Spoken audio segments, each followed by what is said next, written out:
ইসরায়েলের কপালে চিন্তার ভাঁজ। ইরান নাকি এবার ধ্বংসাত্মক আর অভূতপূর্ব জবাব দেবে। ইরানের নতুন হুঁশিয়ারি, ইসরায়েলের কপালে কি আছে?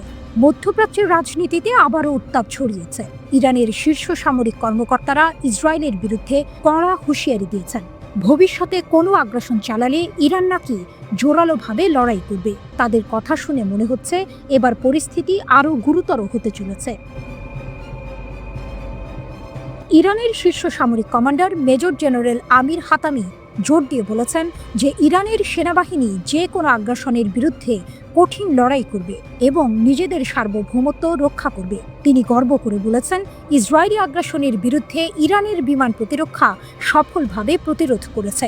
এমনকি তিনি দাবি করেছেন, ইরানি জনগণ এবং সশস্ত্র বাহিনী আক্রমণের মুখে ঐক্যবদ্ধ ছিল এবং তাদের লক্ষ্য থেকে কখনো পিছপা হয়নি। এই দাবি যদি সত্যি হয় তাহলে ইসরায়েলের জন্য এটা একটা বড় দুশ্চিন্তার কারণ হতে পারে।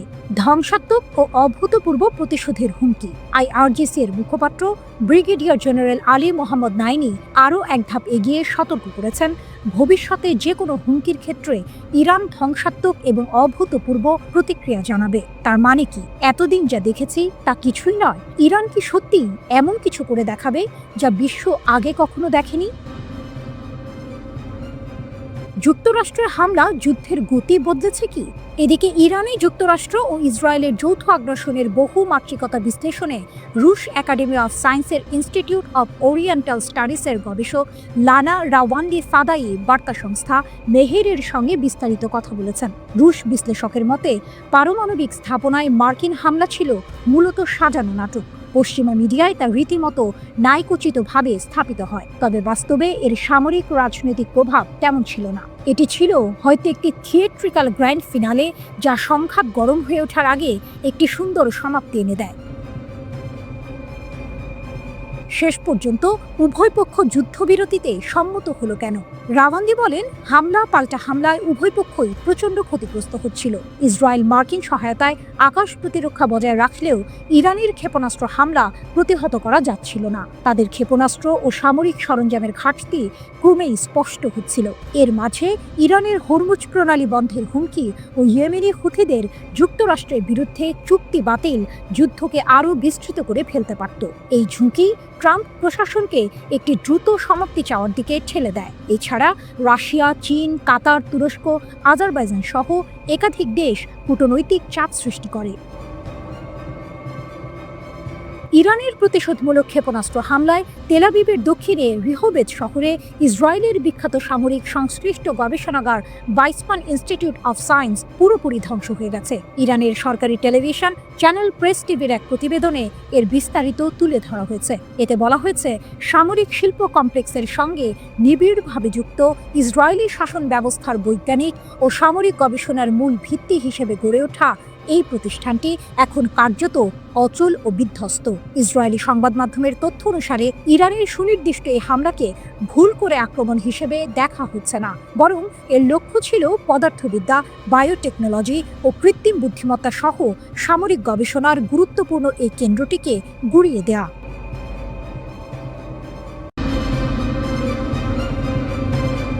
বিশ্ব অর্থনীতির এক গুরুত্বপূর্ণ ধমনী হরমুজ প্রণালী।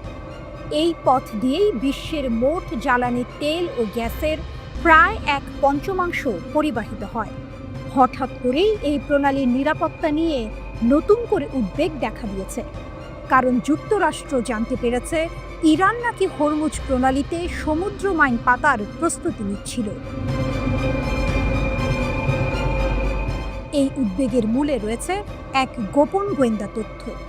জুন মাসে পারস্য উপসাগরে ইরানের নৌযানগুলোতে সামুদ্রিক মাইন ওঠানোর খবর পেয়েছে যুক্তরাষ্ট্র। মার্কিন কর্তৃপক্ষ আশঙ্কা করছে, ইসরায়েলের হামলার জবাবে হরমুজ প্রণালী অবরোধ করার জন্য তেহরান এই পদক্ষেপ নিচ্ছিল। 2 উচ্চপদস্থ মার্কিন কর্মকর্তা নাম প্রকাশ না করার শর্তে রয়টার্সকে এই তথ্য জানিয়েছেন। তাদের মতে, গত 13 জুন ইরানে ইসরায়েলের ক্ষেপণাস্ত্র হামলার পরই এই অজানা প্রস্তুতির বিষয়টি ধরা পড়ে। তবে এই মাইনগুলো এখনো ব্যবহার করা হয়নি, কিন্তু এই প্রস্তুতি স্পষ্ট ইঙ্গিত দেয় যে বিশ্বের অন্যতম ব্যস্ত এই বাণিজ্য পথ বন্ধ করার বিষয়ে ইরান এবার সত্যি বেশ সিরিয়াস ছিল। যদি এমনটা ঘটত তাহলে ইরান ইসরায়েল উত্তেজনা আরও ভয়াবহ রূপ নিত এবং বিশ্ব বাণিজ্যে বড় ধরনের নেতিবাচক প্রভাব পড়ত। হরমুজ প্রণালী বন্ধ হলে বিশ্ববাজারে জ্বালানির দাম রকেটের গতিতে বাড়ত, যা এক অর্থনৈতিক বিপর্যয় ডেকে আনত। যুক্তরাষ্ট্রের ইরানের পারমাণবিক স্থাপনায় হামলার পর বিশ্ববাজারে অপরিশোধিত তেলের দাম উল্টো কমেছে, প্রায় 10% বেশি পতন হয়েছে। বিশ্লেষকদের মতে হরমুজ প্রণালী বন্ধ না হওয়ার কারণেই বাজারে স্বস্তি ফিরেছে। গত 22 জুন যুক্তরাষ্ট্র ইরানের 3টি গুরুত্বপূর্ণ পারমাণবিক স্থাপনায় হামলা চালায়। এর পরপরই ইরানের পার্লামেন্ট হরমুজ প্রণালী বন্ধ করা নিয়ে একটি প্রস্তাবের পক্ষে রায় দেয়, যদিও এটি মানা বাধ্যতামূলক ছিল না, কারণ হরমুজ প্রণালী বন্ধ করার চূড়ান্ত সিদ্ধান্ত নেয়ার ক্ষমতা কেবল ইরানের সর্বোচ্চ জাতীয় নিরাপত্তা পরিষদের হাতে। ইরান এর আগেও বহুবার এমন হুমকি দিয়েছে, কিন্তু তা কখনো কার্যকর করেনি। রয়টার্স নিশ্চিতভাবে জানতে পারেনি ইরান ঠিক কবে মাইন উঠিয়েছিল কিংবা মাইনগুলো পরে নামানো হয়েছে কিনা। মার্কিন কর্মকর্তারা এও জানাননি যুক্তরাষ্ট্র কিভাবে এই মাইন বোঝাইয়ের বিষয়টি শনাক্ত করেছে। তবে সাধারণত স্যাটেলাইট চিত্র, মনুষ্য গুপ্তচর বৃত্তি অথবা উভয়ের সমন্বয়ে এমন তথ্য সংগ্রহ করা হয়। মার্কিন কর্মকর্তারা মনে করছেন ইরানের এই মাইন বোঝাই পদক্ষেপ হয়তো নিছকই একটি চাতুর্যের কৌশলও হতে পারে। ইরান হয়তো বোঝাতে চেয়েছিল যে তারা হরমুজ প্রণালী বন্ধে প্রস্তুত, অথচ আসলে তা করতে চায়নি। আবার এটাও হতে পারে যে ইরানের সামরিক বাহিনী শুধু শীর্ষ নেতৃত্বের নির্দেশের অপেক্ষায় প্রয়োজনীয় প্রস্তুতি নিচ্ছিল। হরমুজ প্রণালী ওমান ও ইরানের মধ্যবর্তী একটি জলসীমা, যা পারস্য উপসাগরকে ওমান উপসাগর ও আরব সাগরের সঙ্গে যুক্ত করেছে। এর সবচেয়ে সরু অংশের প্রস্থ মাত্র 21 মাইল। জাহাজ চলাচলের জন্য এর দুদিকে মাত্র 2 মাইল চওড়া পথ রয়েছে। সৌদি আরব, সংযুক্ত আরব আমিরাত, কুয়েত ও ইরাকের মতো ওপেকভুক্ত দেশগুলো তাদের বেশিরভাগ অপরিশোধিত তেল এই প্রণালী দিয়েই এশিয়ায় রপ্তানি করে। এলএনজি রপ্তানিতে বিশ্বের অন্যতম শীর্ষ দেশ কাতারও তাদের প্রায় সব তরল গ্যাস এই পথেই পাঠায়। মজার ব্যাপার হলো ইরান নিজেও তাদের বেশিরভাগ অপরিশোধিত তেল এই পথেই রপ্তানি করে। তাই প্রণালী বন্ধ করলে তেহরানের নিজেরই বড় ক্ষতির আশঙ্কা থাকে। এরপরও ইরান বহু বছর ধরে প্রণালী বন্ধের প্রস্তুতিতে বিপুল সম্পদ ব্যয় করে আসছে। 2019 সালের তথ্য অনুযায়ী ইরানের কাছে 5000-এর বেশি সামুদ্রিক মাইন ছিল, যা ছোট ও দ্রুতগামী নৌযানের মাধ্যমে দ্রুত স্থাপন করা সম্ভব।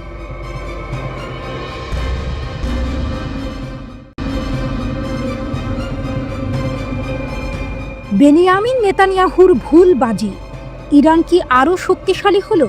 ফরেন পলিসি ম্যাগাজিনে প্রকাশিত এক তীক্ষ্ণ বিশ্লেষণে দাবি করা হয়েছে, ইসরায়েলি প্রধানমন্ত্রী বেনিয়ামিন নেতানিয়াহুর ইরান আক্রমণ কেবল তার লক্ষ্য অর্জনে ব্যর্থই হয়নি, বরং ইসরায়েলের দীর্ঘমেয়াদী প্রতিরোধ ক্ষমতাকে দুর্বল করে দিয়েছে। সেন্টার ফর ইন্টারন্যাশনাল পলিসির সিনিয়র ফেলো সিনা তুশি এই যুদ্ধে ইরানের দ্রুত প্রতিশোধ, জাতীয় ঐক্য এবং পারমাণবিক সক্ষমতা সংরক্ষণের বিষয়টিকে হাইলাইট করেছেন। ইরানকে দুর্বল করার চেষ্টা, উল্টো ফল। নেতানিয়াহু ইরানের ক্ষেপণাস্ত্র ও পারমাণবিক সক্ষমতা নষ্ট করার ঘোষণা দিলেও তুশি যুক্তি দেন যে এই অভিযান তার লক্ষ্য অর্জনে পুরোপুরি ব্যর্থ হয়েছে। এফপি জানিয়েছে, ইরানের প্রতিশোধ ছিল দ্রুত ও সুপরিকল্পিত, যা ইসরায়েলি বসতি ও কৌশলগত সম্পদকে লক্ষ্য করে পরিচালিত হয়। যখন যুক্তরাষ্ট্র ইরানের পারমাণবিক স্থাপনায় বোমা হামলায় যোগ দেয়, তখন তেহরান আরও আক্রমণাত্মক হয়ে কাতারের আল উদেইদ বিমান ঘাঁটিতে হামলা চালায়। ইসরায়েলের প্রাথমিক হামলার মাত্র 12 দিন পরেই অপ্রকাশিত শর্তে একটি যুদ্ধবিরতি স্বাক্ষরিত হয়। তুশি জোর দিয়ে বলেছেন, ইসরায়েল ইরানি কমান্ড ও বৈজ্ঞানিক অবকাঠামোর ওপর কৌশলগত ক্ষতি করতে পারলেও সামগ্রিক কৌশলগত ফলাফলের দিক থেকে যুদ্ধটি ব্যর্থ হয়েছে। ইরানের পারমাণবিক অবকাঠামো মূলত অক্ষত রয়েছে। গোয়েন্দা প্রতিবেদন অনুযায়ী হামলার আগেই সংবেদনশীল উপকরণগুলো সরিয়ে নেওয়া হয়েছিল। ইরান ইতিমধ্যেই একটি সুরক্ষিত অপ্রকাশিত সমৃদ্ধকরণ স্থাপনা নির্মাণ শুরু করেছে, যা সম্ভবত অরক্ষিত। এফপি জানিয়েছে, ইরানের ব্যালিস্টিক অস্ত্রাগার সফলভাবে ইসরায়েলি ও মার্কিন বিমান প্রতিরক্ষা ব্যবস্থা ভেদ করে শোধনাগার, সামরিক ঘাঁটি ও গবেষণা কেন্দ্রগুলোকে লক্ষ্যবস্তু করেছে। ইসরায়েলের সেন্সরশিপ গণমাধ্যমকে তথ্য সীমিত করলেও জানা গেছে, যুদ্ধের ক্ষতির কারণে ৪১,০০০-এরও বেশি ক্ষতিপূরণের দাবি দাখিল করা হয়েছে। ইসরায়েল মার্কিন সরবরাহকৃত থার্ড ক্ষেপণাস্ত্র ইন্টারসেপ্টরে প্রায় $৫০০ মিলিয়ন ব্যয় করেছে। অর্থনৈতিক বিপর্যয় ও জাতীয় ঐক্য। অর্থনৈতিক বিপর্যয়ও ছিল তীব্র। বেন গুরিয়ন বিমানবন্দর বন্ধ করে দেওয়া হয়েছিল, আর্থিক কার্যকলাপ ধীর হয়ে গিয়েছিল এবং পুঁজি পলায়ন বেড়েছিল। ট্রাম্পের সাবেক উপদেষ্টা স্টিভ ব্যানন স্পষ্ট বলেছেন, ইসরায়েলকে বাঁচাতে যুদ্ধবিরতি প্রয়োজন ছিল। অন্যদিকে ডোনাল্ড ট্রাম্প স্বীকার করেছেন, ইসরায়েল খুব জোরে আঘাত পেয়েছে। তুর্কি উল্লেখ করেছেন, ইরানের প্রতিশোধমূলক কৌশল ছিল সুপরিকল্পিত এবং প্রতীকী। একটি শোধনাগারে ইসরায়েলি ড্রোন হামলার পর ইরান হাইফায় একটি শোধনাগারে আঘাত করে। ইসরায়েল সন্দেহভাজন পারমাণবিক গবেষণা কেন্দ্রে হামলা চালানোর পর ইরান তেল আবিবের কাছে ওয়েজম্যান ইনস্টিটিউট অফ সায়েন্সে হামলা চালায়, যা দীর্ঘদিন ধরে ইসরায়েলের পারমাণবিক গবেষণা যন্ত্রের অংশ বলে বিবেচিত। এই হামলাগুলো তেহরানের সংযত কিন্তু শক্তিশালী প্রতিশোধ নেয়ার ক্ষমতা প্রদর্শন করে। অভ্যন্তরীণভাবে যুদ্ধ ইরানে জাতীয় ঐক্যের ঢেউ তুলেছে। তুর্কি পর্যবেক্ষণ করেছে, এই হামলাগুলো বিদেশি আগ্রাসনের বিরুদ্ধে প্রতিরোধে একটি বিভক্ত সমাজকে ঐক্যবদ্ধ করেছে। নেতানিয়াহুর ভুল হিসাব। তুর্কি যুক্তি দেন যে ওয়াশিংটনের দীর্ঘদিনের বিশ্বাস যে ইরানের সরকার পতন থেকে মাত্র এক ধাক্কা দূরে, তা এখন অসত্য প্রমাণিত হয়েছে। ইরানের হুমকি দূর করা তো দূরের কথা, নেতানিয়াহুর যুদ্ধ ইসরায়েলের দুর্বলতা উন্মোচন করেছে এবং ইরানি জাতীয়তাবাদকে জাগিয়ে তুলেছে, লেখক জোর দিয়ে বলেছেন।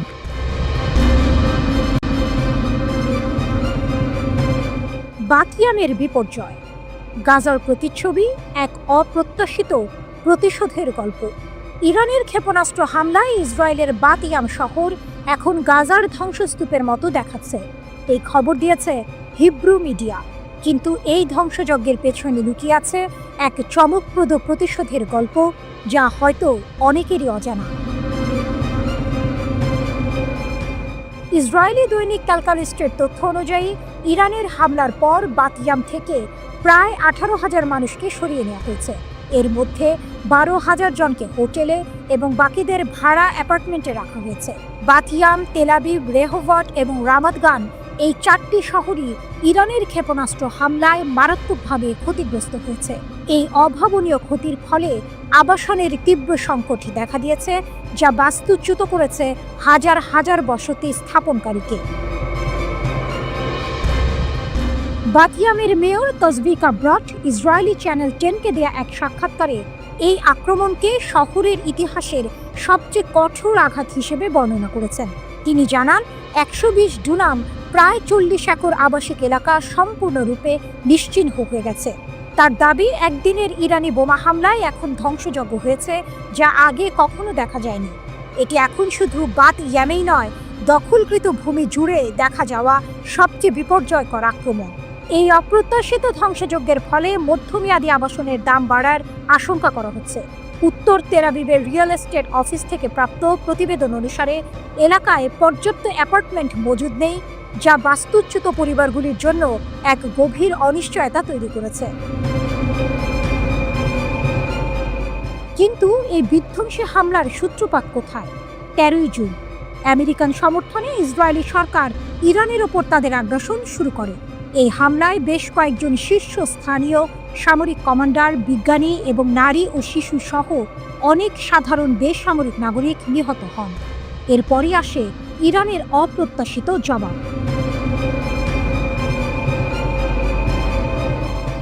একই দিনে Islamic revolutionary guard corps IRGC এর নেতৃত্বে ইরানের সশস্ত্র বাহিনী ইসরায়েলি শাসনের বিরুদ্ধে অপারেশন ট্রু প্রমিস 3 নামে এক অভূতপূর্ব প্রতিশোধমূলক অভিযান শুরু করে।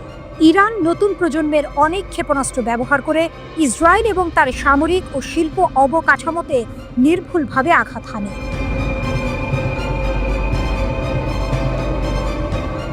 এই আক্রমণের তীব্রতা এতটাই ছিল যে 24 জুন ইসরায়েলি সরকার একতরফাভাবে ইরানের বিরুদ্ধে আগ্রাসন বন্ধ করতে বাধ্য হয়। এই একতরফা পদক্ষেপের পর ইরান ও ইসরায়েলি অধিকৃত অঞ্চলের বিরুদ্ধে 22টি সফল আক্রমণ চালিয়ে তাদের প্রতিশোধমূলক অভিযান বন্ধ করে দেয়। ইসরায়েলি স্বাস্থ্য মন্ত্রণালয় ইরানের প্রতিশোধমূলক আক্রমণে 29 জন নিহত এবং 3238 জন আহত হওয়ার বিষয়টি নিশ্চিত করেছে। তবে পর্যবেক্ষকরা বলছেন, ইসরায়েলের হতাহতের পরিসংখ্যান সেন্সর করার ইতিহাসের কারণে এই সংখ্যাটি অনেক বেশি হতে পারে।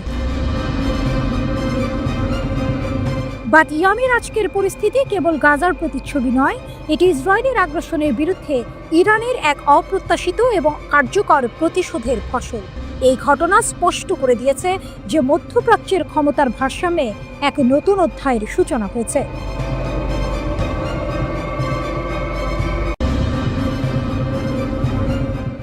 আকাশে ইরানের নতুন ডানা মেলার সময় এসেছে।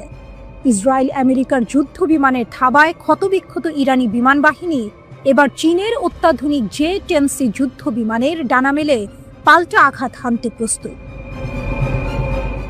ইরান তার বিমান বাহিনীকে আধুনিকীকরণের জন্য মরিয়া হয়ে উঠেছে। রাশিয়ার কাছ থেকে Su-35 যুদ্ধ বিমান কেনার চুক্তি ভেস্তে যাওয়ার পর তারা এখন চীনের J-10C যুদ্ধ বিমানের দিকে ঝুঁকছে। সম্প্রতি ইসরায়েল এবং মার্কিন যুক্তরাষ্ট্রের সাথে 12 দিনের এক ভয়াবহ সংঘর্ষের পর তেহরান যখন তার প্রতিরক্ষা ব্যবস্থা জোরদার করতে হিমশিম খাচ্ছে, তখনই এই নতুন পদক্ষেপ সামনে এলো। ইরানের পুরনো বিমান বাহিনীর দুর্দশা। এই 12 দিনের সংঘাতে ইরানের বিমান বাহিনী মারাত্মকভাবে ক্ষতিগ্রস্ত হয়েছে। গোয়েন্দা রিপোর্টে জানা যায় তারা তাদের 30% যুদ্ধ বিমান হারিয়েছে। বর্তমানে ইরানের বিমান বাহিনীতে বেশিরভাগই পুরনো আমেরিকান এবং সোভিয়েত আমলের বিমান রয়েছে, যা আধুনিক যুদ্ধক্ষেত্রে একেবারেই অচল। ইসরায়েলের F-35 এবং F-15 এর মতো অত্যাধুনিক যুদ্ধ বিমানের সামনে ইরানের আকাশ প্রতিরক্ষা ব্যবস্থা কার্যত ভেঙে পড়েছিল। ইরান তার শক্তিশালী মিসাইল দিয়ে যদিও ইসরায়েলকে শক্ত জবাব দিয়েছিল, তবে পুরনো যুদ্ধ বিমানগুলোই ইরানের মাথা ব্যথার কারণ। J-10C ইরানের নতুন আশা। এই নাজুক পরিস্থিতি থেকে উত্তরণের জন্য ইরান এখন চীনের চেংডু J-10C শক্তিশালী যুদ্ধ বিমান কেনার কথা ভাবছে।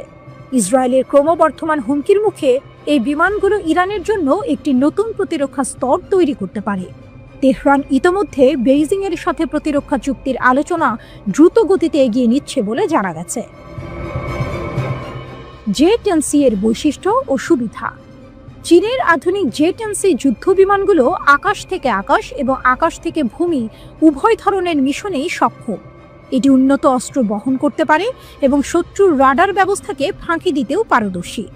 সবচেয়ে গুরুত্বপূর্ণ বিষয় হলো রাশিয়ার Su-35 এর তুলনায় J-10C অনেক সস্তা এবং আধুনিক যুদ্ধক্ষেত্রে এটি আরও বেশি নমনীয়। এই সাশ্রয়ী মূল্য এবং উন্নত প্রযুক্তি ইরানের জন্য একটি বড় সুবিধা। ভূ রাজনৈতিক প্রভাব।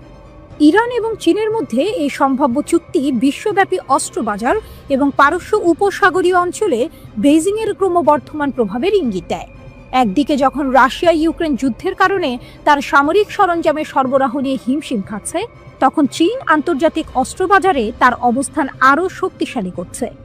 ইরানের এই পদক্ষেপ কেবল তার সামরিক দুর্বলতা দূর করার একটি চেষ্টা নয়, বরং এটি মধ্যপ্রাচ্যের ভূ রাজনৈতিক সমীকরণেও একটি নতুন মাত্রা যোগ করবে।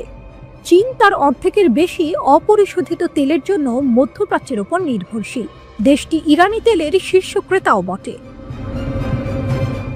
2021 সালে চীন ও ইরান 25 বছরের একটি কৌশলগত অংশীদারিত্ব চুক্তি স্বাক্ষর করে। ইরান চীনের বেল্ট অ্যান্ড রোড প্রকল্পে সক্রিয় অংশীদার। চীনের নেতৃত্বাধীন সাংহাই সহযোগিতা সংস্থায়ও যোগ দিয়েছে ইরান। চলতি বছর দেশটি চীনের মেরিটাইম সিকিউরিটিজ বেল্ট নৌমহড়ায় অংশ নিয়েছে। যুক্তরাষ্ট্রের আধিপত্যের বিরুদ্ধে ইরানের দৃঢ় অবস্থান চীনের বৃহত্তর কূটনৈতিক স্বার্থের সঙ্গে ভালোভাবে সামঞ্জস্যপূর্ণ, যেখানে ইসরায়েলের সঙ্গে যুক্তরাষ্ট্রের ঘনিষ্ঠ সম্পর্ক রয়েছে।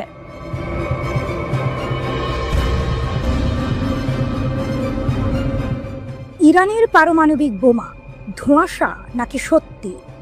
টানা 12 দিনের সংঘাত শেষে ইরান ইসরায়েল যুদ্ধবিরতি হলেও সবচেয়ে বড় প্রশ্নটা এখনো ঘুরপাক খাচ্ছে। ইরানের পারমাণবিক কর্মসূচির কি হবে? তারা কি শেষ পর্যন্ত পারমাণবিক বোমা বানাবে? এই প্রশ্নের নির্দিষ্ট কোনো উত্তর নেই, কারণ ইরান আনুষ্ঠানিকভাবে এমন কোনো ঘোষণা দেয়নি। তবে তারা জানিয়েছে পারমাণবিক কর্মসূচি অব্যাহত থাকবে। কিন্তু এই কর্মসূচি কি আদৌ অক্ষত আছে, নাকি মার্কিন হামলায় ধ্বংস হয়ে গেছে? মার্কিন প্রেসিডেন্ট ডোনাল্ড ট্রাম্প দাবি করেছেন ফোর্ডো সহ ইরানের 3টি পারমাণবিক প্রকল্পে বোমা হামলা চালিয়ে তাদের কর্মসূচি ধ্বংস করে দেওয়া হয়েছে। কিন্তু খোদ পেন্টাগনের বরাতে দেশটির গণমাধ্যমে এই ধ্বংসের মাত্রা নিয়ে সংশয় প্রকাশ পেয়েছে। এর মধ্যেই ইরানের সর্বোচ্চ নেতা আয়াতুল্লাহ আলী খামেনি ঘোষণা দিয়েছেন, ইরানের পারমাণবিক স্থাপনাগুলোতে আক্রমণ করে আমেরিকা উল্লেখযোগ্য কিছু অর্জন করতে ব্যর্থ হয়েছে। বাস্তবে কতটা ক্ষতি হয়েছে তা পরিদর্শন এবং সঠিক তথ্য ছাড়া বলা মুশকিল। পারমাণবিক সক্ষমতা ধ্বংস নাকি অক্ষত? তবে বিশ্লেষকরা মনে করেন না যে ইরানের পারমাণবিক সক্ষমতা পুরোপুরি ধ্বংস হয়েছে। এর পেছনে কয়েকটি গুরুত্বপূর্ণ কারণ আছে।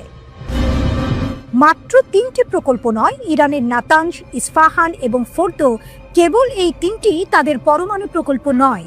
এর বাইরেও ইরানের আরও কর্মসূচি আছে যা হামলার আওতার বাইরে থাকতে পারে। জ্ঞান হারানো যায় না। ইরান যে প্রযুক্তিগত জ্ঞান অর্জন করেছে তা কেউ চাইলেও নষ্ট করতে পারবে না। তাদের প্রকল্প ধ্বংস বা ক্ষতিগ্রস্ত হলেও তারা সেই জ্ঞান ব্যবহার করে আবার নতুন করে শুরু করতে পারবে। গোপন প্রকল্পের অস্তিত্ব ইরানের গোপন কোনো পারমাণবিক প্রকল্প আছে কিনা তা কেউ নিশ্চিত করে বলতে পারে না। যদি এমন কোনো প্রকল্প থাকে তাহলে মূল স্থাপনা ধ্বংস হলেও তাদের পারমাণবিক উচ্চাকাঙ্ক্ষা টিকে থাকবে। পারমাণবিক বোমার পথে ইরান। লন্ডনে দ্য গার্ডিয়ানের জ্যেষ্ঠ আন্তর্জাতিক প্রতিবেদক জুলিয়ান বার্গার বিবিসিকে বলেছেন, ইরান এখন পারমাণবিক বোমা বানানোর দিকেও যেতে পারে। তিনি মনে করেন ইরানের বড় সফলতা হচ্ছে যে তারা টিকে গেছে। এটা ঠিক যে তাদের পারমাণবিক কর্মসূচি ক্ষতিগ্রস্ত হয়েছে, কিন্তু তাদের পারমাণবিক অস্ত্র বানানোর সক্ষমতা কেউ কেড়ে নিতে পারেনি। বার্গার আরও একটি গুরুত্বপূর্ণ বিষয় তুলে ধরেছেন। মনে রাখতে হবে, ইরান প্রায় 400 কেজি সমৃদ্ধ ইউরেনিয়াম, যেটা দিয়ে 10টি পরমাণু বোমা বানানো যাবে, সেটা লুকিয়ে ফেলেছে। তার মতে, ইরানের ওপর যেভাবে হামলা হয়েছে, এখন তারা এটা ভাবতেই পারে যে শুধু এই পারমাণবিক বোমা থাকলেই সেটা তাদেরকে এরকম হামলা থেকে রক্ষার গ্যারান্টি দেবে, অনেকটা উত্তর কোরিয়ার মতো। না হলে তাদের পরিণতি হবে ইরাক বা লিবিয়ার মতো, যারা পারমাণবিক অস্ত্র না থাকায় বিদেশি শক্তির সহজ শিকারে পরিণত হয়েছিল। তবে ইরানের জন্য বড় চ্যালেঞ্জ হবে পারমাণবিক কর্মসূচিতে ইউরেনিয়াম সমৃদ্ধকরণ থেকে সরে আসার জন্য পশ্চিমা শক্তিগুলোর নতুন চাপ মোকাবিলা করা। ইরান কি পশ্চিমা চাপ সামলে পারমাণবিক বোমার দিকে এগোবে, নাকি পশ্চিমা বিশ্বের সঙ্গে সমঝোতার পথে হাঁটবে? এই প্রশ্নের উত্তরই সম্ভবত আগামী দিনের ভূ রাজনৈতিক পরিস্থিতি নির্ধারণ করবে।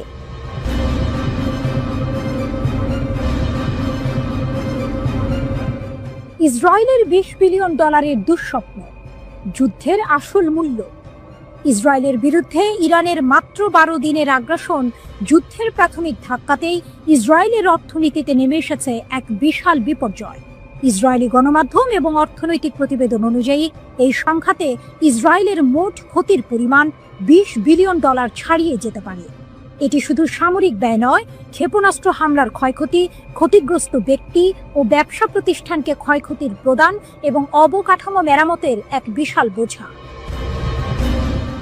ইসরায়েলের ক্ষত, আর্থিক বিপর্যয়ের বিস্তারিত। ইসরায়েলি সংবাদপত্র ইয়েদিওনাত আহরোনথ জানিয়েছে যে শাসক গোষ্ঠীর কোষাগারে ইতিমধ্যেই 22 বিলিয়ন শেকেল বা $6.46 বিলিয়ন ক্ষতি হয়েছে। যুদ্ধের আগে 10 বিলিয়ন এবং পরে 30 বিলিয়ন শেকেলের অনুরোধের পর ইসরায়েলি সামরিক বাহিনী এখন অস্ত্র সরবরাহ পুনর্স্থাপন, অতিরিক্ত ইনসেপ্টর এবং আক্রমণাত্মক অস্ত্র ক্রয় এবং রিজার্ভ ইউনিট বজায় রাখার জন্য অতিরিক্ত 40 বিলিয়ন শেকেল চাইছে।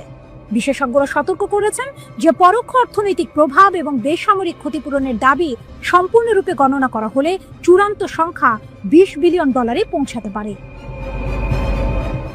ইসরায়েলি ব্যবসায়িক দৈনিক ক্যালকালিস্ট জানিয়েছে যে ইরানের বিরুদ্ধে আক্রমণাত্মক অভিযান এবং তেহরানের ক্ষেপণাস্ত্র ও ড্রোন হামলা প্রতিরোধের জন্য প্রতিদিন প্রায় $725 মিলিয়ন খরচ হয়েছে, যা মোট প্রায় $5 বিলিয়ন। ইরানের প্রতিশোধমূলক অভিযানের ফলে প্রায় 15,000 ইসরায়েলি বসতি স্থাপনাকারী তাদের বাড়িঘর ছাড়তে বাধ্য হয়েছে। যুদ্ধ পরবর্তী পরিস্থিতি সামাল দিতে ইসরায়েল এখন ওয়াশিংটনের কাছে অতিরিক্ত আর্থিক সহায়তা চাওয়ার কথা বিবেচনা করছে, যা সাহায্য বা গ্যারান্টিযুক্ত ঋণ হিসেবে হতে পারে।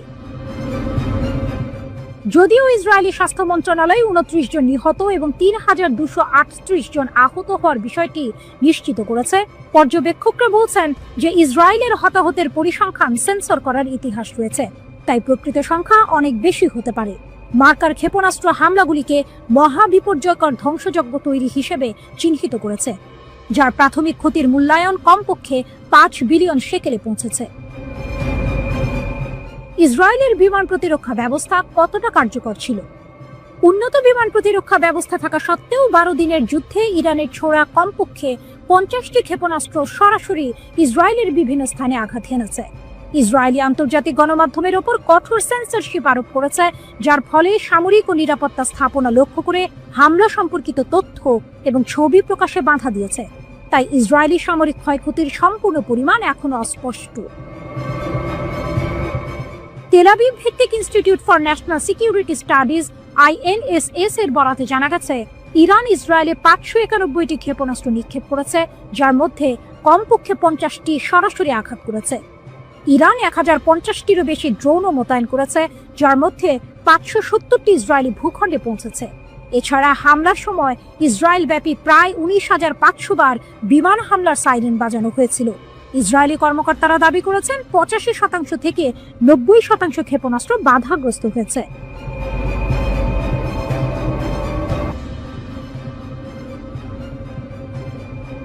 এক চরম সত্য সামনে এলো, ইরানের সরাসরি ক্ষেপণাস্ত্র হামলায় ইসরায়েলি সরকারের অন্তত $1.3 বিলিয়ন ক্ষতি হয়েছে। ইসরায়েলি অধিকৃত অঞ্চলগুলোতে প্রকাশিত একটি শীর্ষস্থানীয় হিব্রু ভাষার অর্থনৈতিক সংবাদপত্র দ্য মার্কারের প্রতিবেদনে এই চাঞ্চল্যকর তথ্য উঠে এসেছে। ইরানের প্রতিশোধমূলক সামরিক অভিযানের কারণে ইসরায়েলি সরকার কমপক্ষে $1.3 বিলিয়ন ক্ষতির সম্মুখীন হয়েছে। এটি কেবল একটি সংখ্যা নয়, ইসরায়েলের সামরিক ও অর্থনৈতিক অবকাঠামোর উপর ইরানের হামলার প্রত্যক্ষ ফল। প্রতিবেদনে অনুমান করা হয়েছে যে ইরানের ক্ষেপণাস্ত্র হামলার ফলে ইসরায়েলের প্রত্যক্ষ ক্ষতি $5 বিলিয়ন শেকেল ছাড়িয়ে গেছে। এই বিশাল অঙ্কের ক্ষতি হয়েছে ইরানের বিরুদ্ধে যুদ্ধ পরিচালনার জন্য ইসরায়েলের ব্যয়, যার মধ্যে রয়েছে ইরানের ছোড়া বিশাল ক্ষেপণাস্ত্র এবং ড্রোনের বিরুদ্ধে প্রতিরক্ষা প্রচেষ্টা। অর্থাৎ প্রতিরোধের জন্য খরচ করতে গিয়েও ইসরায়েলের পকেট থেকে বেরিয়ে গেছে $বিলিয়ন। তুলনামূলকভাবে 2023 সালের অক্টোবরে শুরু হওয়া গাজা যুদ্ধে ইসরায়েল মোট $2.5 বিলিয়ন শেকেল বা প্রায় $0.65 বিলিয়ন সরাসরি ক্ষতির সম্মুখীন হয়েছিল। এই নতুন পরিসংখ্যান ইসরায়েলের অর্থনৈতিক ক্ষতির সর্বশেষ প্রমাণ। 13 জুন ইসরায়েল ইরানের ওপর আক্রমণ শুরু করেছিল। এই হামলায় ইরানের শীর্ষ সামরিক কমান্ডার এবং পারমাণবিক বিজ্ঞানীরা নিহত হন। শুধু তাই নয়, নারী ও শিশু সহ বেশ কয়েকজন সাধারণ বেসামরিক নাগরিকও এই হামলার শিকার হন। এটি ছিল ইসরায়েলের একতরফা এবং বিনা উস্কানিতে চালানো আগ্রাসন, যা আন্তর্জাতিক আইন এবং মানবাধিকারের চরম লঙ্ঘন। তাই ইরান বসে থাকেনি। ইসরায়েলি হামলার কয়েক ঘন্টার মধ্যেই ইরান ইসরায়েলি রাজধানী তেল আবিবে ক্ষেপণাস্ত্র হামলা চালিয়ে পাল্টা জবাব দেয়। এরপর থেকে ইসরায়েলি সরকারের উপর হামলা অব্যাহত রয়েছে, যার ফলে ইসরায়েলের সামরিক ও অর্থনৈতিক অবকাঠামোর ব্যাপক ক্ষতি হয়েছে। প্রতিবেদনে আরও দেখা গেছে যে ইরানি ক্ষেপণাস্ত্র হামলা ইসরায়েলি অধিকৃত অঞ্চলে জ্বালানি সরবরাহে বড় ধরনের ব্যাঘাত ঘটিয়েছে। তেল আবিবে ইরানের প্রধান স্টক মার্কেট ভবনে ইরানি ক্ষেপণাস্ত্র আঘাত হানার পর ইসরায়েল তাদের মূলধন বাজারেও বড় ধরনের ক্ষতির সম্মুখীন হয়েছে। স্টক মার্কেটে এই আঘাত সরাসরি ইসরায়েলের অর্থনীতির হৃৎপিণ্ডে আঘাত হানার শামিল। ইসরায়েলি অর্থনীতিবিদরা ইতোমধ্যেই সতর্কবাণী উচ্চারণ করেছেন। তাদের মতে ইরানের সাথে অব্যাহত যুদ্ধ ইসরায়েলকে সম্পূর্ণ অর্থনৈতিক পতনের দ্বারপ্রান্তে ঠেলে দিতে পারে। এই সংঘর্ষ যদি দীর্ঘায়িত হয় তাহলে ইসরায়েলের অর্থনীতি বড় ধরনের সংকটে পড়তে পারে, যা কেবল স্থানীয় নয়, আঞ্চলিক এবং বৈশ্বিক অর্থনীতিতেও প্রভাব ফেলবে। এদিকে ইরানে মোহাম্মদ আমিন মাহদাভি শায়েস্তে নামের এক ব্যক্তির মৃত্যুদণ্ড কার্যকর করা হয়েছে। ইসরায়েলের গোয়েন্দা সংস্থা মোসাদের সঙ্গে সংশ্লিষ্টতা থাকার দায়ে তাকে ফাঁসিতে ঝোলানো হয়েছে। ইরানের আধা সরকারি বার্তা সংস্থা তাসনিম ও ফার্সের প্রতিবেদন সূত্রে এমন তথ্য জানা গেছে। খবর আল জাজিরার। তাসনিমের প্রতিবেদনে বলা হয়, মোসাদের সঙ্গে যুক্ত একটি সাইবার দলের প্রধান ছিলেন শায়েস্তে। তাকে 2023 সালের শেষ দিকে গ্রেপ্তার করা হয়। 13 জুন থেকে ইরানে হামলা শুরু করে ইসরায়েল। এরপর থেকে এখন পর্যন্ত ইসরায়েলে গুপ্তচর বৃত্তির দায়ে 3 জন ব্যক্তির মৃত্যুদণ্ড কার্যকর করেছে ইরানি কর্তৃপক্ষ। এর মধ্যে 16 জুন প্রথম জনকে এবং 22 জুন দ্বিতীয় জনের ফাঁসি কার্যকর করা হয়।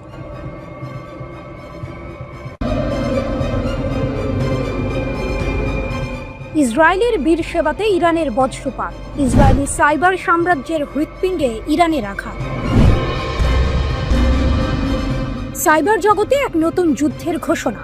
যখন ইসরায়েল ভেবেছিল তারা সাইবার আক্রমণের মাধ্যমে ইরানের ব্যাংকিং নেটওয়ার্ক এবং রাষ্ট্রীয় টেলিভিশনকে আঘাত করে জিতে গেছে, তখন তাদের জন্য অপেক্ষা করছিল এক বিরাট চমক। ঠিক তার পরের দিনই ইরান এমন এক প্রতিশোধ নিল যা ইসরায়েলের সাইবার সাম্রাজ্যের মেরুদণ্ড ভেঙে দেওয়ার মতো। আকাশ কাঁপিয়ে ছুটে এলো ইরানের ক্ষেপণাস্ত্র। লক্ষ্য একটাই, ইসরায়েলের সাইবার রাজধানী বীরশেবা। অপারেশন ট্রু প্রমিস এর নতুন এই ঢেউয়ে ইসরায়েলের ঘুম হারাম হয়ে গেছে।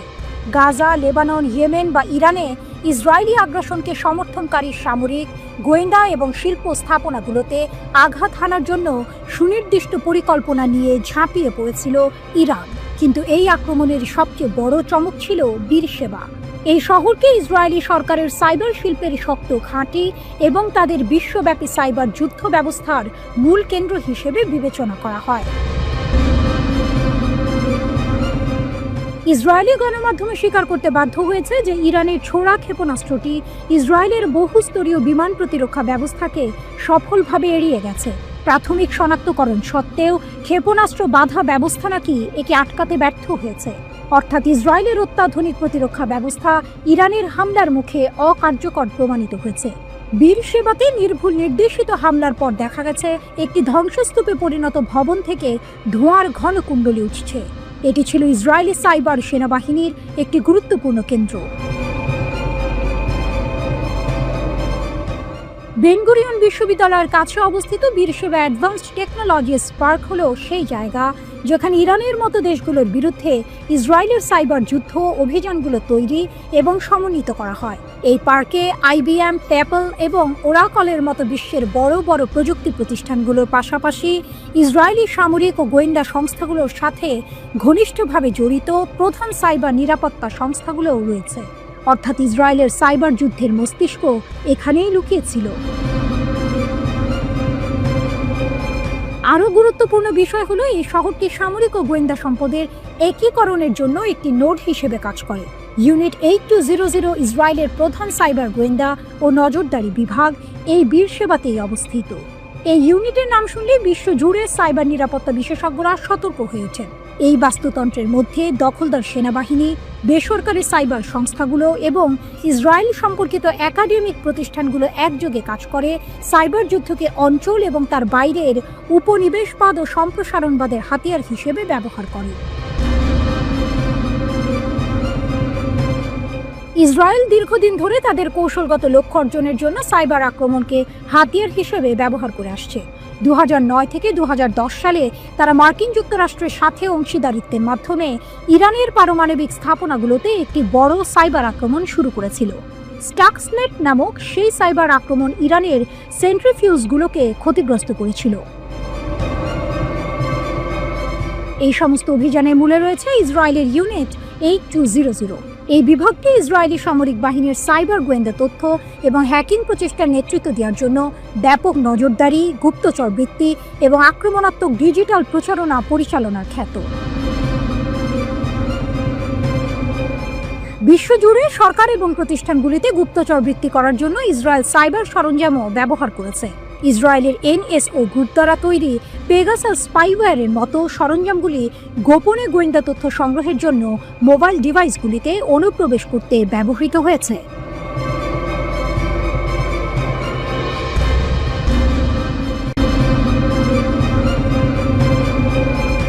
ইসরায়েলের হাইফায় ইরানের আঘাত, তেলের পাইপলাইন ক্ষতিগ্রস্ত, ইসরায়েলের স্বীকারোক্তি।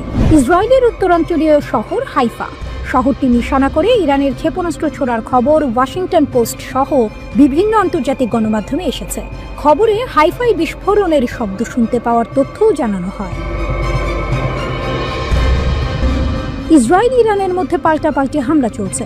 বদলা হিসেবে হাইফা সহ ইসরায়েলের বিভিন্ন এলাকায় ক্ষেপণাস্ত্র, ড্রোন হামলা চালানোর কথা জানিয়েছে ইরান। ইসরায়েলের হাইফা তেল শোধনাগারে পাইপলাইন ও ট্রান্সমিশন লাইনগুলোতে আঘাত হানে ইরানের ক্ষেপণাস্ত্র। কতটুকু ক্ষতি হয়েছে?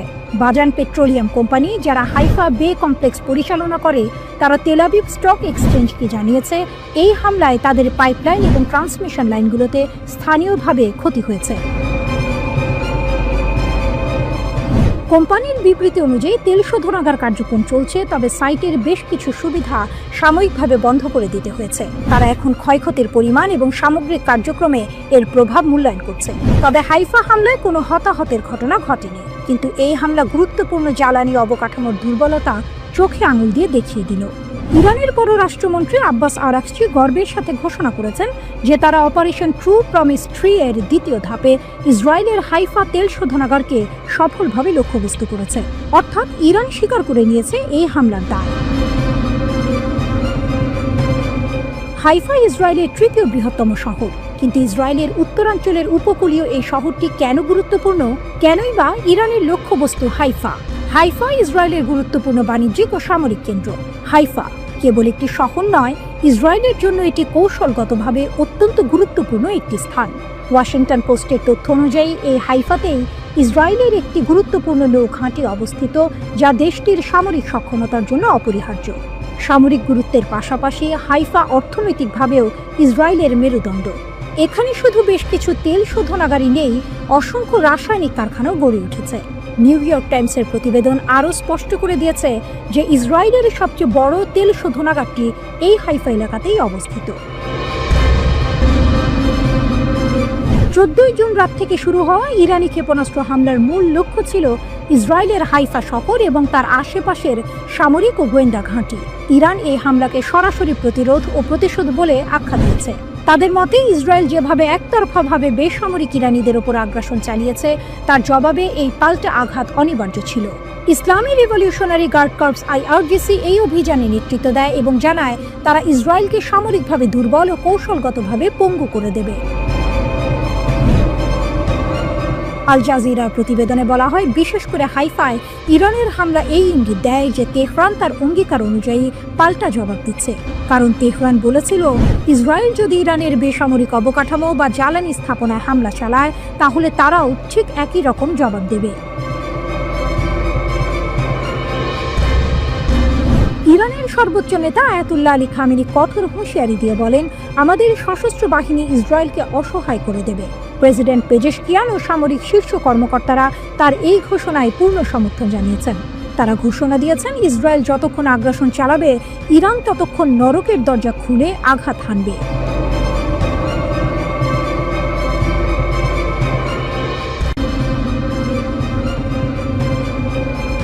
ইরানের ক্ষেপণাস্ত্র আঘাত হানল ইসরায়েলের বৈজ্ঞানিক কেন্দ্রে।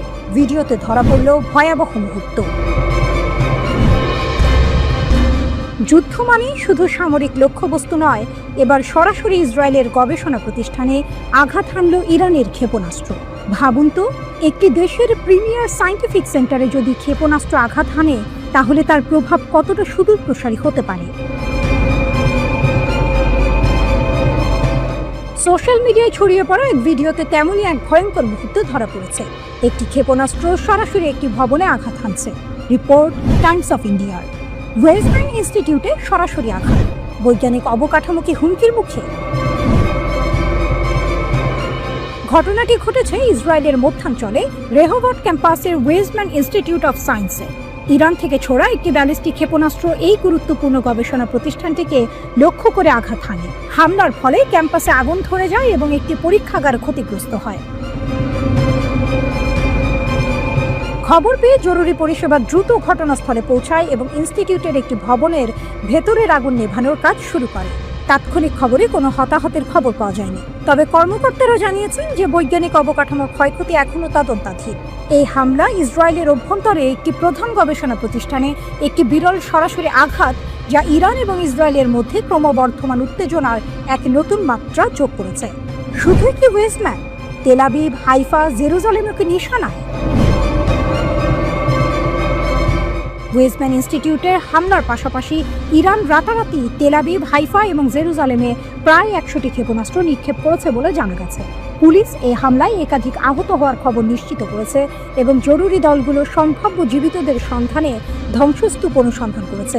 এর আগেও ইরান মধ্য ইসরায়েলকে লক্ষ্য করে আরও 50টি ক্ষেপণাস্ত্র এবং ড্রোন নিক্ষেপ করেছে বলে রিপোর্টে উল্লেখ করা হয়েছে। কিন্তু এখানেই শেষ নয়, এই সংঘাতের আঁচ আরও ছড়াতে পারে। ইরান পরিষ্কার হুঁশিয়ারি দিয়েছে যে ইসরায়েলের পক্ষে হস্তক্ষেপ করলে মার্কিন যুক্তরাজ্য এবং ফরাসি ঘাঁটিতে হামলা চালাবে। এই হুমকি আন্তর্জাতিক অঙ্গনে গভীর উদ্বেগ তৈরি করেছে। ওয়েস্ট ব্যাংক ইনস্টিটিউটে এই হামলা কেবল একটি ভবন বা গবেষণাগারের ক্ষতি নয়, এটি ইসরায়েলের বুদ্ধিবৃত্তিক এবং বৈজ্ঞানিক সক্ষমতার উপর একটি আঘাত। যদি এই বৈজ্ঞানিক অবকাঠামো বড় আকারে ক্ষতিগ্রস্ত হয়, তাহলে তা ইসরায়েলের ভবিষ্যৎ উদ্ভাবন এবং প্রযুক্তির উপর দীর্ঘমেয়াদী প্রভাব ফেলতে পারে। তাহলে এটা কি যুদ্ধের এক নতুন ফ্রন্ট, যেখানে শুধু সামরিক শক্তি নয় বরং জ্ঞান ও বিজ্ঞানও হয়ে উঠেছে হামলার লক্ষ্যবস্তু? এই প্রশ্নটি এখন সবচেয়ে বড় হয়ে দেখা দিয়েছে। এদিকে ইরানের রাষ্ট্রীয় গণমাধ্যম নিশ্চিত করেছে 15ই জুন ইসরায়েলের দিকে নতুন করে ব্যালিস্টিক ক্ষেপণাস্ত্র নিক্ষেপ করা হয়েছে। এবারই প্রথম দিনের আলোয় হামলা শুরু করেছে ইরান। পরবর্তী হামলাগুলো আরও কঠিন এবং বড় পরিসরে চালানো হবে বলে ঘোষণা দিয়েছে ইসলামিক রিপাবলিকের সামরিক মুখপাত্র।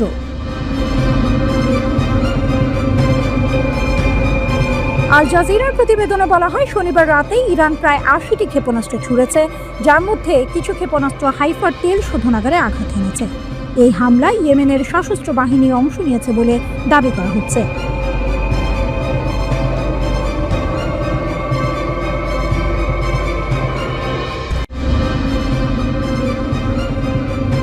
মিসাইল হারিকেনের নতুন ফুটেজ প্রকাশ করেছে ইরানের আইআরজিসি। ইরানের শক্তিশালী আক্রমণ কাঁপিয়ে দিয়েছে মধ্য ইসরায়েলকে। অপারেশন ট্রু প্রমিস 3 বনাম অপারেশন রাইজিং লাইনের উত্তেজনা বেড়েই চলেছে। ইসরায়েলি টার্গেটকে লক্ষ্যবস্তু করার নতুন ফুটেজ প্রকাশ করেছে আইআরজিসি। ভিডিওতে দেখা গেছে অপ্রকাশিত একটি লোকেশন থেকে অনেকগুলো মিসাইল ছুটছে ইরান। ইরান দাবি করেছে ইসরায়েল যেসব সামরিক স্থাপনা ব্যবহার করে ইরানে হামলা করছিল সেগুলোকেই টার্গেট করা হয়েছে। আইআরজিসি জানিয়েছে এই হামলাগুলো অপারেশন ট্রু প্রমিস 3 এর অংশ। অপারেশন ট্রু প্রমিস 3 ইসরায়েলের রাইজিং লাইনের জবাব। 20 জুন ইসরায়েলকে লক্ষ্য করে ক্ষেপণাস্ত্র ছুড়েছে ইরান। ইসরায়েলের সামরিক বাহিনীর বরাত দিয়ে বার্তা সংস্থা এএফপি একথা জানিয়েছে। আল জাজিরা জানায়, ইসরায়েলি সামরিক বাহিনী এক্সে জানিয়েছে ইরানের ছোড়া ক্ষেপণাস্ত্র ঠেকাতে তাদের প্রতিরক্ষা ব্যবস্থা কাজ করে। দেশবাসীকে আশ্রয় কেন্দ্রে ঢোকার পরামর্শ দেওয়া হয়। ইরান ইসরায়েলি লক্ষ্যবস্তুতে ক্ষেপণাস্ত্র হামলা চালিয়ে ইসরায়েলকে কড়া বার্তা দিয়েছে বটে, তবে সামরিক বিশ্লেষকরা মনে করছেন তেহরান এখনো তাদের নতুন প্রজন্মের ক্ষেপণাস্ত্র যুদ্ধে ব্যবহার করেনি। এই খবর জানিয়েছে ইরানের তাসনিম নিউজ এজেন্সি। গত 13ই জুন ইসরায়েল বিনা প্ররোচনায় ইরানের ওপর হামলা চালায়। তাদের আগ্রাসনে ইরানের পারমাণবিক স্থাপনা, সামরিক ঘাঁটি এবং আবাসিক এলাকা ক্ষতিগ্রস্ত হয়। এই হামলায় ইরানের বেশ কয়েকজন শীর্ষ সামরিক কর্মকর্তা, পারমাণবিক বিজ্ঞানী এবং সাধারণ নাগরিক নিহত হন। ইসরায়েলের এই হামলার জবাবে ইরানের সামরিক বাহিনী তাৎক্ষণিকভাবে পাল্টা হামলা শুরু করে। ইসলামিক রিভলিউশনারি গার্ড বাহিনীর এরোস্পেস ফোর্স গত বৃহস্পতিবার পর্যন্ত অপারেশন ট্রু প্রমিস 3 এর অংশ হিসেবে 13 দফায় ইসরায়েলকে লক্ষ্য করে ক্ষেপণাস্ত্র হামলা চালিয়েছে। সামরিক বিশ্লেষকরা বলছেন, ইরানের এই হামলাগুলোর বিশেষ 10টি বৈশিষ্ট্য ইসরায়েলের আকাশ প্রতিরক্ষা ব্যবস্থাকে প্রায় অকার্যকর করে দিয়েছে। কিন্তু আসল প্রশ্ন হলো, যদি ইরান এখনো তাদের সবচেয়ে শক্তিশালী ক্ষেপণাস্ত্রগুলো ব্যবহার না করে থাকে, তাহলে কি ভবিষ্যতে আরও বড় কিছুর জন্য তারা প্রস্তুতি নিচ্ছে? ইসরায়েলে মাইক্রোসফটের অফিস ও গাভিয়াম টেক পার্কের কাছেও হামলা করেছে ইরান। ইসরায়েলের বীরশেবা শহরে মাইক্রোসফটের কার্যালয়ের একদম কাছে আগুন জ্বলতে দেখা গেছে। এই আগুনে বেশ কিছু আবাসিক ভবন ক্ষতিগ্রস্ত হয়েছে। খবর পেয়ে অগ্নি নির্বাপন কর্মী এবং প্যারামেডিক্সরা ঘটনাস্থলে পৌঁছেছে। ইসরায়েলি জরুরি সেবা সংস্থা জানিয়েছে, এই হামলায় আহত 5 জনকে হাসপাতালে ভর্তি করা হয়েছে। ধারণা করা হচ্ছে ইরান ইসরায়েলের গাভিয়াম টেকনোলজি পার্ক লক্ষ্য করে হামলা চালিয়েছে। এর আগে এর কাছাকাছি অবস্থিত সোরোকা হাসপাতালে হামলা চালানো হয়েছিল। তবে ইরানের পক্ষ থেকে দাবি করা হয়েছে, তাদের হামলার লক্ষ্য ছিল ইসরায়েলের সামরিক ও গোয়েন্দা কার্যালয়, কোনো হাসপাতাল নয়। এই তথ্য জানিয়েছে বিবিসি।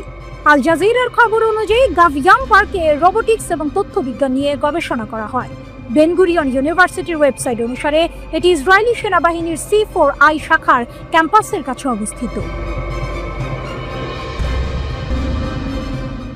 ইরানের সর্বোচ্চ নেতা আয়াতুল্লাহ খামেনি যুক্তরাষ্ট্রকে কঠোর হুঁশিয়ারি দিয়েছেন। তিনি ওয়াশিংটনকে ইরান ইসরায়েলের এই তীব্রতর সংঘর্ষে হস্তক্ষেপ না করার বিষয়ে সতর্ক করেছেন।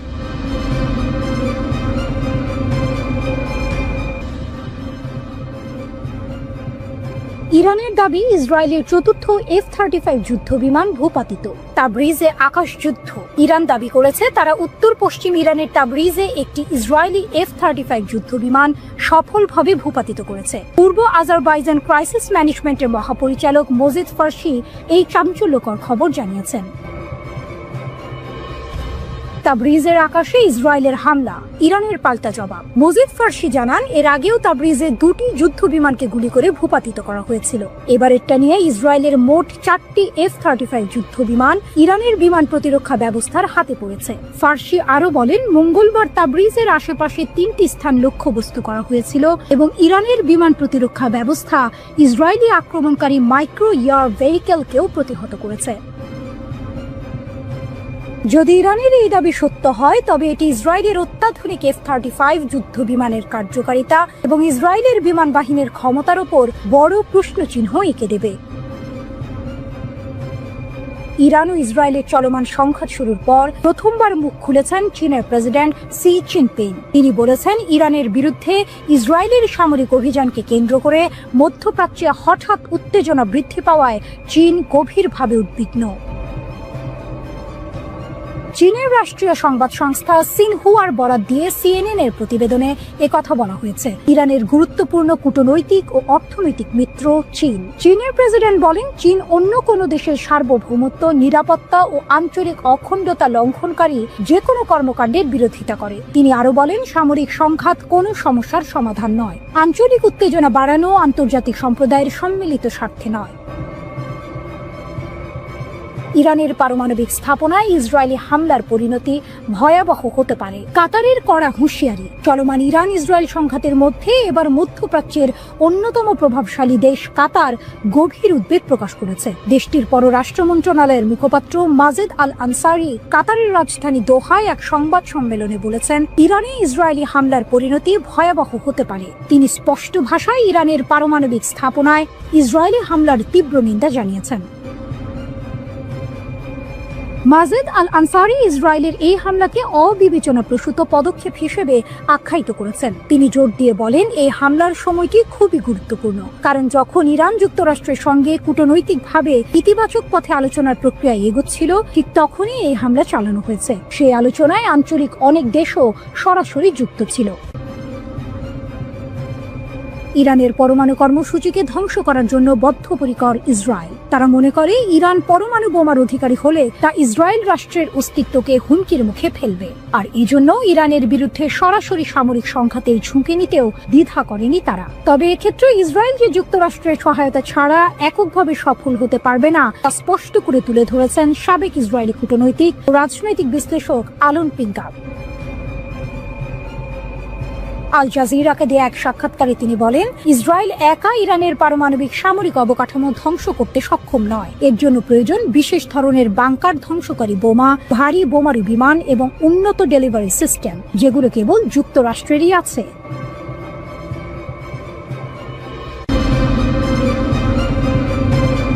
ইরানের প্রতিশোধমূলক হামলায় ইসরায়েলের ব্যাপক ক্ষয়ক্ষতি হয়েছে। তেহরান এবং অন্যান্য শহরে ইসরায়েলের হামলায় কয়েক ডজন ইরানি নিহত হওয়ার পর প্রতিশোধ নিয়েছে ইরান। এই ছবিতে দেখা যাচ্ছে ইরানের পারমাণবিক স্থাপনায় হামলা চালিয়ে জ্যেষ্ঠ ইরানি কর্মকর্তা ও বিজ্ঞানীদের হত্যার পর ইরান ধারাবাহিক প্রতিশোধমূলক হামলা শুরু করলে ইসরায়েলিরা ধোঁয়ার কুণ্ডলী এবং ক্ষতিগ্রস্ত ভবন দেখে ঘুম থেকে জেগে ওঠে। ইসরায়েলের জরুরি পরিষেবাগুলো তেল আবিব জুড়ে বেশ কয়েকজন আহত হওয়ার খবর দিয়েছে, যখন হামলার ফলে শহরের কেন্দ্রস্থলে ব্যাপক ধ্বংসযজ্ঞ হয়েছে। এই হামলায় ইরান ও ইসরায়েলের মধ্যে চলমান শত্রুতার তীব্র বৃদ্ধির একটি অংশ। শুক্রবার ইরানে ইসরায়েলের সবচেয়ে বড় বিমান হামলার পর শুরু হওয়া এই সংঘর্ষ। এই হামলায় শত শত মানুষ নিহত ও আহত হন। এই ছবিতে দেখা যাচ্ছে তেল আবিবের দক্ষিণে ইরান থেকে ছোড়া ক্ষেপণাস্ত্রের আঘাতে ক্ষতিগ্রস্ত একটি স্থানের পাশ দিয়ে হেঁটে যাচ্ছেন লোকজন।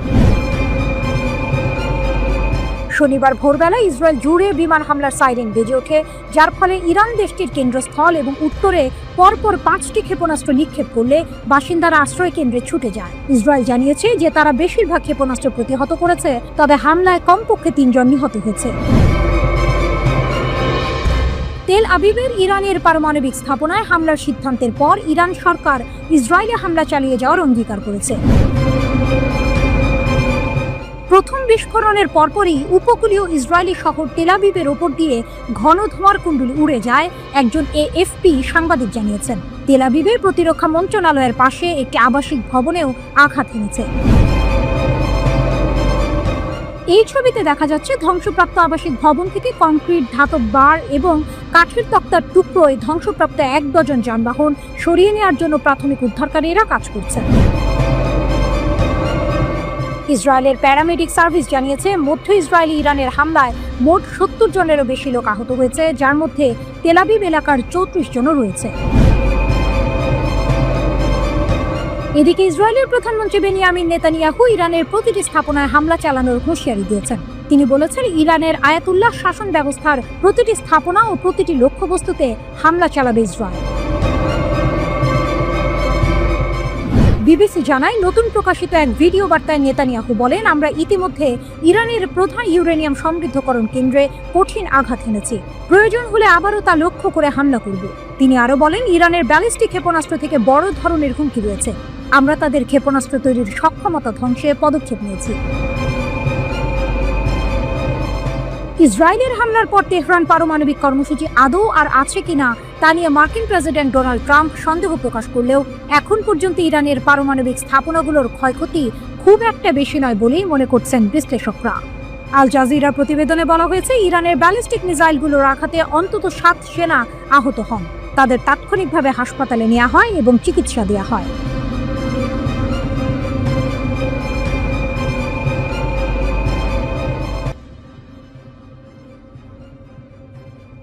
মধ্যপ্রাচ্যের আকাশে এখন যুদ্ধের দামামা। একদিকে ইরান, অন্যদিকে ইসরায়েল। এমন উত্তেজনার পারদের মধ্যেই ইসরায়েলের সামরিক বাহিনী এক চাঞ্চল্যকর তথ্য স্বীকার করেছে। রিপোর্ট টাইমস অফ ইন্ডিয়ার।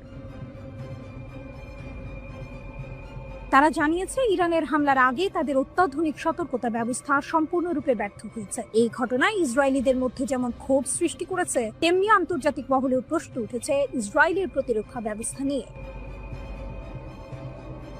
অন্ধকারে ইসরায়েলিরা সাইরেন বাজলেও কিন্তু সতর্কবার্তা কই। ঘটনার সূত্রপাত হয় যখন মধ্য ইসরায়েলে ইরানি ক্ষেপণাস্ত্র আঘাত হানে। প্রচন্ড বিস্ফোরণে কেঁপে ওঠে তেল আবিব সহ বিস্তীর্ণ অঞ্চল। কিন্তু চমকপ্রদ ব্যাপার হলো, স্থানীয় বাসিন্দারা জানিয়েছেন বিস্ফোরণের আগে তারা কোনো ধরনের পূর্ব সতর্কতা পাননি। তাদের অভিযোগ, বিস্ফোরণের শব্দ শোনার পর কেবল বিমান হামলার সাইরেন বেজেছে, যার কোনো উপযোগিতা ছিল না। আমরা কেবল বিস্ফোরণের শব্দ শুনেছি, তারপর সাইরেন বেজেছে, বলেছিলেন এক আতঙ্কিত ইসরায়েলি নাগরিক। ইসরায়েলের প্রতিরক্ষা বাহিনী আইডিএফ এই ব্যর্থতার কথা স্বীকার করে নিয়েছে। তারা জানিয়েছে ইরানের সঙ্গে চলমান উত্তেজনার মধ্যেই এই সতর্কতা ব্যবস্থার ত্রুটি নিয়ে গভীর তদন্ত শুরু হয়েছে। এই ঘটনা শুধু একটি প্রযুক্তিগত ব্যর্থতা নয়, বরং ইসরায়েলি জনগণের নিরাপত্তার বিষয়ে বড় ধরনের উদ্বেগ জন্ম নিয়েছে। মেসার ইসের প্রথম পরীক্ষা নাকি প্রথম ব্যর্থতা? এই হামলার ঘটনায় ইসরায়েলের নতুন ব্যক্তিগত বার্তা প্ল্যাটফর্ম হিব্রুতে, যা মেসার ইসে নামে পরিচিত, সেটির প্রথম পূর্ণাঙ্গ ব্যবহার হয়েছিল। এই সিস্টেমটি মোবাইল ফোনে সরাসরি সতর্কতা পাঠানোর জন্য সেল ব্রডকাস্ট প্রযুক্তি ব্যবহার করে। এর বিশেষত্ব হলো, এটি কাজ করার জন্য কোনো অ্যাপ, ইন্টারনেট বা সাইন আপের প্রয়োজন নেই। হুমকিপ্রাপ্ত এলাকার কাছাকাছি থাকা ফোনে স্বয়ংক্রিয়ভাবে একটি উচ্চস্বরের ও স্বতন্ত্র জরুরি সুরের সঙ্গে বার্তাটি প্রদর্শিত হওয়ার কথা। গত 17 এপ্রিল ইয়েমেন থেকে ক্ষেপণাস্ত্র হুমকির সময় এই সিস্টেমটির একটি আংশিক পরীক্ষা করা হয়েছিল। সেই পরীক্ষায় এটি কার্যকর বলে মনে করা হয়েছিল, কিন্তু শনিবারের হামলায় দেখা গেল এর অনেক ফাঁক-ফোকর। হাজার হাজার ইসরায়েলি কোনো সতর্কবার্তা পাননি, যা এই নতুন ব্যবস্থার কার্যকারিতা নিয়ে বড় প্রশ্ন তুলেছে। কেন ব্যর্থ হলো এই অত্যাধুনিক ব্যবস্থা? আইডিএফ এখন চুলচেরা বিশ্লেষণ করছে কেন এমনটা হলো। তারা খতিয়ে দেখছে এটি কি শুধুই কোনো কারিগরি ত্রুটি, নাকি এর পেছনে মানবিক ভুল দায়ী। আরেকটি গুরুত্বপূর্ণ বিষয় যা তদন্ত করা হচ্ছে তা হলো, ব্যাপক রকেট হামলা কি সিস্টেমের ধারণ ক্ষমতাকে অতিরিক্ত চাপিয়ে দিয়েছে? অর্থাৎ একসঙ্গে এত বেশি বার্তা পাঠানোর চেষ্টা করায় সিস্টেম কি আর কাজ করতে পারেনি? সামরিক কর্মকর্তারা প্রতিশ্রুতি দিয়েছেন যে তদন্ত শেষ হওয়ার পর তারা বিস্তারিত ফলাফল প্রকাশ করবেন। এই ঘটনার জেরে ইসরায়েলি সেনাবাহিনীর উপর চাপ সৃষ্টি হয়েছে। ইসরায়েলিরা জানতে চায় তাদের নিরাপত্তার জন্য যে কোটি কোটি টাকা খরচ করে অত্যাধুনিক ব্যবস্থা তৈরি করা হয়েছে, তা কেন চরম মুহূর্তে তাদের রক্ষা করতে পারল না। এই ব্যর্থতা ইসরায়েলের প্রতিরক্ষা ব্যবস্থার দুর্বলতাগুলো উন্মোচন করে দিয়েছে। একই সাথে এটি ইঙ্গিত দিয়েছে, আধুনিক যুদ্ধে শুধুমাত্র অত্যাধুনিক প্রযুক্তি থাকলে হয় না, সেগুলোর সঠিক এবং নিরবিচ্ছিন্ন কার্যকারিতাও নিশ্চিত করতে হয়।